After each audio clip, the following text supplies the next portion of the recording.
I feel like we should get more horror movies that are set inside of a high school because for me, I can't really, amongst the course of my life, think of a place more terrifying that I've ever been confined to than a high school. Now, granted, I never had the same sort of issues that Marty Ranson at Doddsville High had, but it was a rough 2 years nonetheless. And, speaking of Marty, we need to take a look back at his story and what happened to him during that musical identity crisis that was 1986's Slaughter High. Let's get into it.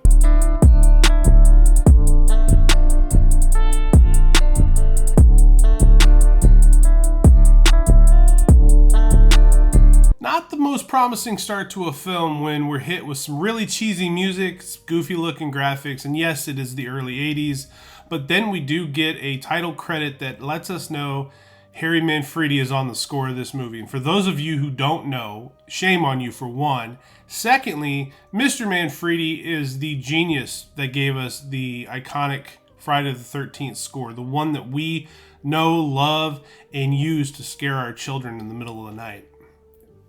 Perhaps that's just me. I do it all the time, though. Do not call authorities. It's just a game. So we get a really pretty Wonder Woman-esque girl leading a not-so-pretty guy down a school hallway with promises of inappropriate things inside of a locker room. Good for him, right?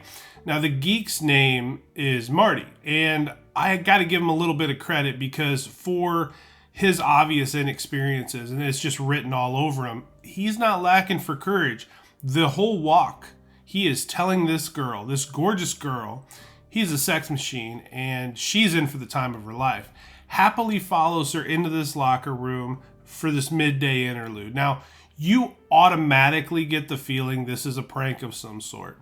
What you don't realize is there's a group, like a gang really, of 10 kids that follow closely behind into the locker room. And as they do, they actually pass a calendar that lets us know as the audience, this is April Fool's Day, which coincidentally was the working title of the film for a long time, as I understand it.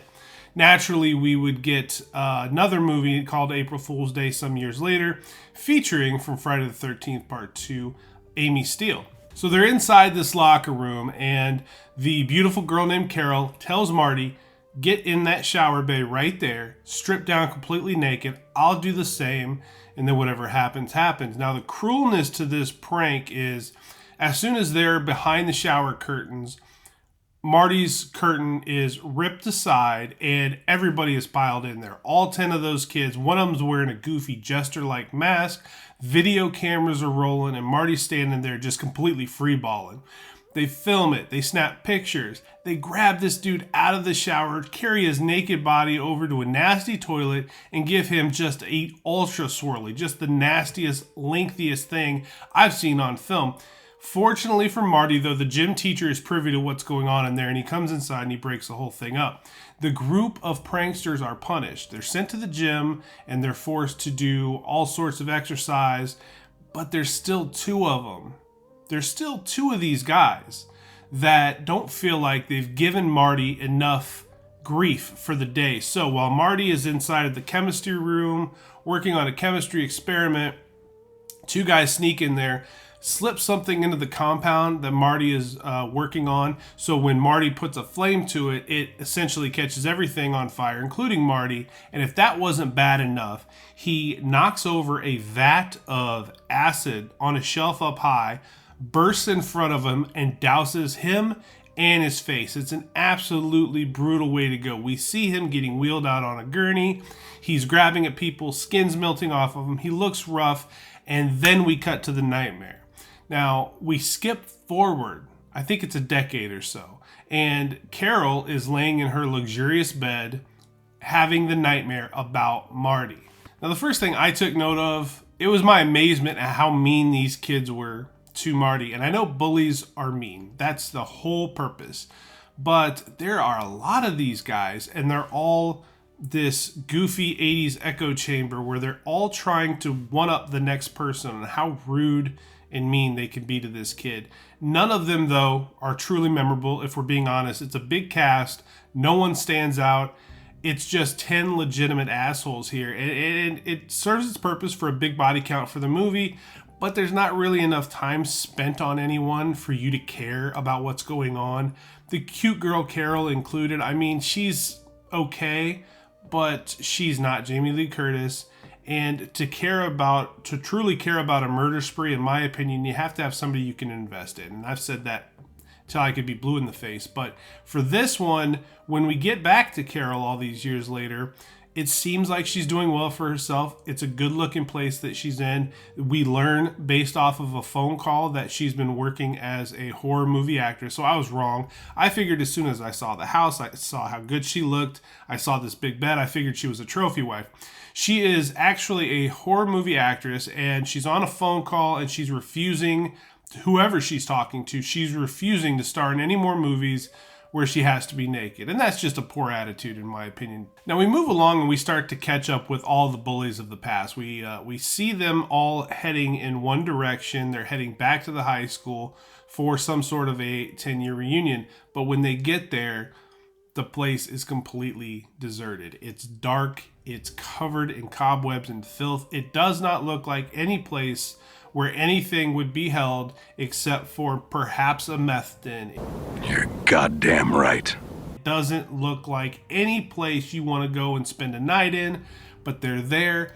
And instead of deciding to go out to the bars and get reacquainted and find out what everybody's been up to, they decide they're going to go ahead and venture in their old school and see what there is to see. Somebody had to have sent those invitations, right?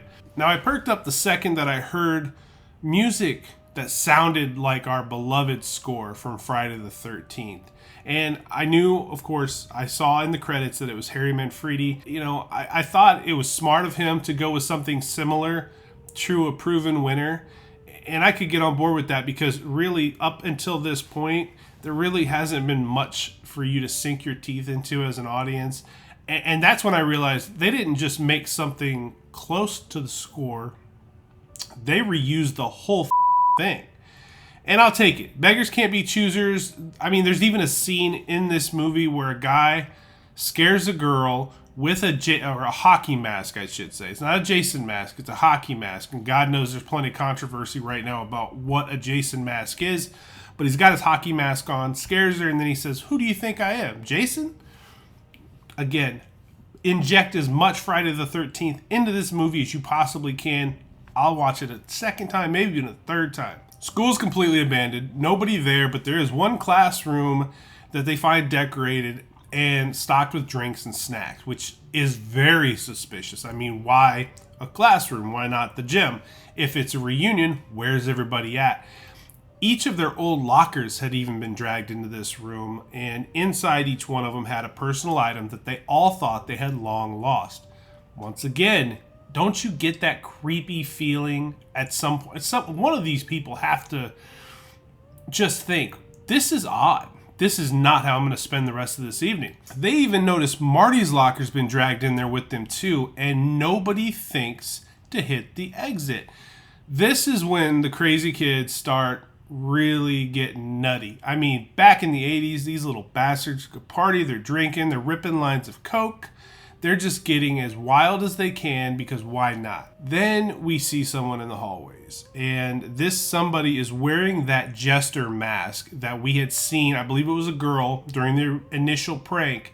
I think it was the mask the girl was wearing, but it's effective. I mean, it's goofy to look at when you see it directly, but when somebody's standing in a doorway and they open the door and the light's coming in behind them and you see the shadow and the shape of that mask with the three-pronged with the bells at the end, it looks kind of cool. In the moment, it looks kind of cool, but we see them clearly in the hallway, and this to me was done well. So the guys are drinking, and one of the guys decides he's going to shotgun one of these beers. But when he does it, his stomach starts to explode and contort, and what I can only describe as drain cleaner starts leaking out of that can. Then one of the girls who has blood on her, inexplicably, decides she's going to strip naked and take a bath in a tub in the school, in a decrepit, deserted, dingy old school. Now, Marty is a chemistry whiz, which would explain the beer and whatever was inside of that beer. And it would also explain the compound that starts leaking into this bathtub, killing this girl. In addition to all of that, okay, so they're in the middle of some serious danger. One guy dies. Another girl is absent. She's missing. Amongst all of that, the bitchiest of the girls in this group, she's got her man there, but while he is off doing something else, possibly trying to find a way for them all to escape, she starts banging some other guy in another room while everybody else is outside getting killed. I don't remember if she just wasn't privy to what was going on or if she was so messed up she didn't believe any of it. But man, she wasted no time in cheating on her dude just a few feet away from him. Weird choices abound in this film. One of the issues that I did have, though, was the killer in this movie, Marty, as we find out. He's 100% absolutely justified in what he's doing. He deserves revenge on all these obnoxious little shits. And because of that, it's hard for you to feel a shred of sympathy for anybody here. And if you don't care, why are you watching? Naturally, you know it's going to happen. It comes down to Carol versus Marty. And this movie has some things that kind of work for it. I mean, the chase is decent. I do like practical effects, and the practical effects are okay.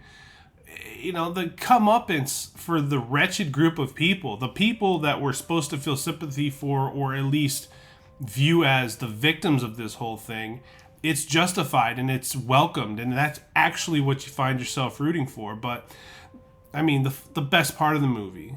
The best part of the movie is the use of the Friday the 13th theme, because the music is so good, and I bet you could put it in just about most horror movies and amplify the movie that much more. It fits so well, and it's really, really tremendous. And for that to be the best part of this movie, that kind of tells you what I thought about the movie. Nothing else really comes close to that music. I mean, I'll give it a 5.5 out of 10, and that's kind of being generous, because it isn't awful. I think it would have been more enjoyable if I'd have seen it back in the 80s. I mean, it's 1981, so it's an early film. I don't know if I would have had fonder memories of it if I'd have given it a chance way back in the day. This is just the ultimate, though.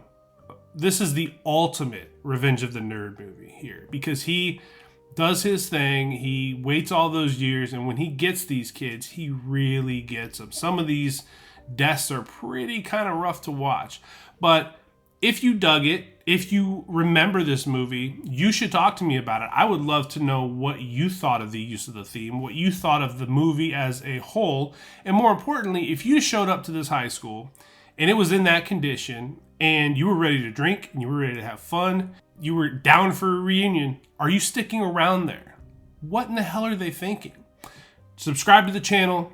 Like this video, throw me a like, do me a favor, and come revisit us, because we're going to get right back into it with another one from the 80s coming up real soon. Until then, though, I'm Matthew Essex. This is Aging Gracefully. Stay safe out there, and I'll see you guys on the other side.